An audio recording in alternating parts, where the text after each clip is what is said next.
Hi, my name is Laura, and today we're going to talk about etiquette and protocol while doing business in China.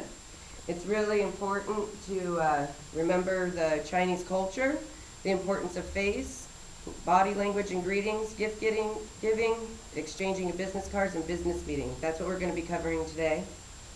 When we're in China, 91.9% of the population is Chinese, so we need to keep that in mind, that that's the prominent culture. So that's the culture we need to abide by. Face is extremely important in China. Face is pretty much respect, and there's 4 different ways in China to give respect to somebody else. You have through somebody's actions or deeds being exposed. Face can also be given through mutual respect to another person. When one person's recognized for their avoidance of mistakes and their wisdom in their actions. And then the final way of giving face is through others. Like if someone were to compliment you to an associate, that would be a way of giving face in China. Body language and greetings, those are very important also. Body language in China is really noticed.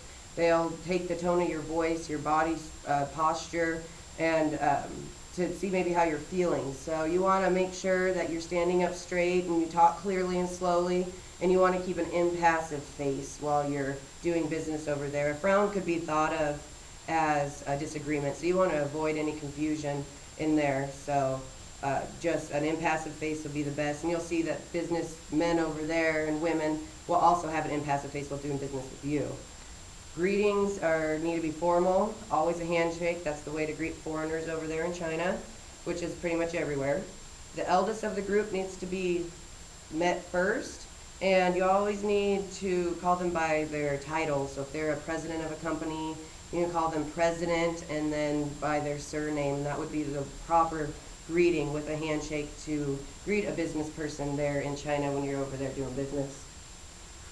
Gift giving has always been an extremely important part of the Chinese culture, but it's modern day policy that there is no gift giving when it comes to businesses, and it's been that way for a while. It's becoming a little bit more lightened up upon, that they say that you could give a business a gift now if there are certain things that apply. You need to make sure all negotiations are finished, as well as the gift needs to go to the entire company, not just one person. So it needs to not be an expensive one either. So coming from Alaska, we would probably bring maybe smoked salmon to share with the company. That would be an appropriate gift.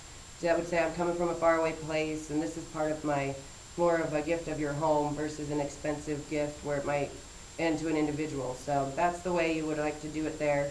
And always use red paper, because red is lucky, their color there in China, so it's a safe choice.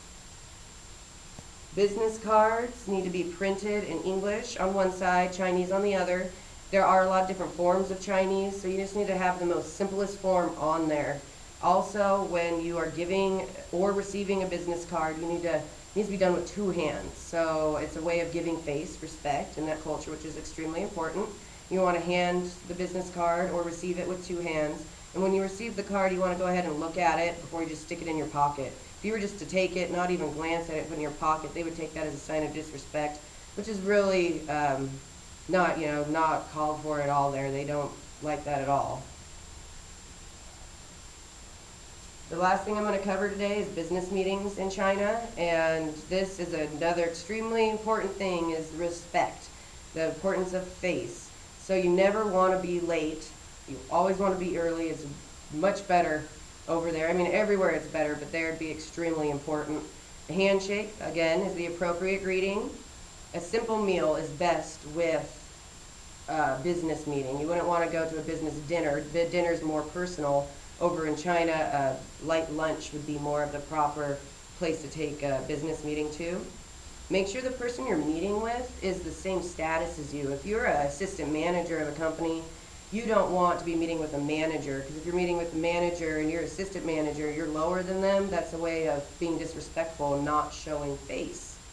You never want to interrupt them when they're talking, and you want to speak really slowly. Even though you're going to have an interpreter, you need to speak really slow. That way you can make sure that there's no confusion there.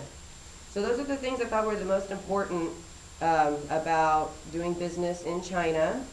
Is there any questions or comments from the class? All right, well, if you guys don't have any questions or comments, here's some references that you're more than welcome to take some more look at how to do this on your own. And you guys have a good evening. Thanks.